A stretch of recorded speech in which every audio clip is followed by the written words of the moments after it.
Šį ketvirtadienį Panevėžio rajono policijos pareigūnai kartu su Gegužinės girininkijos girininku, Paliūniškio pagrindinės mokyklos moksleiviais ir policijos rėmėjais organizavo akciją, kurios tikslas pagelbėti miško gyventojams ir padėti jiems sulaukti pavasario. Žinome, kokia šiuo metu yra problema Lietuvoje ir pareigūnai inicijavo tokią akciją praėjusią savaitę ir tikrai, kas buvo pakviesti, visi geranoriškai sutiko dalyvauti ir girininkas tikrai liko patenkintas tą mūsų iniciatyvą. Mes labai džiaugiamės, kad vaikai prisidėjo prie to ir jie visą savaitę rinko daržovės ir šiandien atvažiavom pagelbėti miško žvėrim, nes iš tikrųjų tokiu laiku, kada yra sniego labai daug, jiems be žmonių pagalbos tikrai yra labai sunku. Išrinkę ir nukasę vieną iš žaliosios miško aikštelių, Paliūniškio pagrindinės mokyklos moksleiviai kartu su policininkais pribėrė grūdų ir šieno, o ant šakelių prismaigstė bulvių ir morkų. Žodžiu, paruošė žvėreliams tikrą puotą.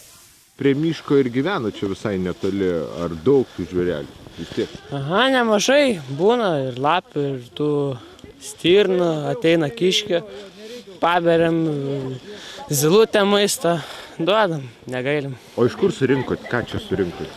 Atnešėm bulvių, grūdų, visokių daržovių, kiek kas galėjo ko atsinešti.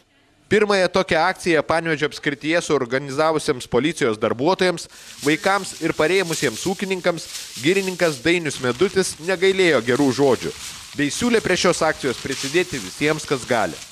Šiais metais yra labai didelis storas sniego sluoksnis, todėl visiems miško žvėrim yra sunku išgyventi žiemos periodą.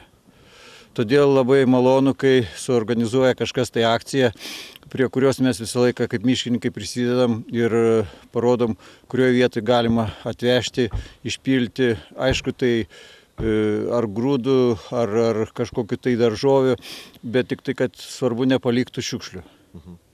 Gal galėtų ir miestų gyventojai savaitgalį, pavyzdžiui, atvežti kažkur? Be problemų galima visą laiką susitarti ir mes visą laiką parodysim, kur galima tai daryti. O ką vežti galima?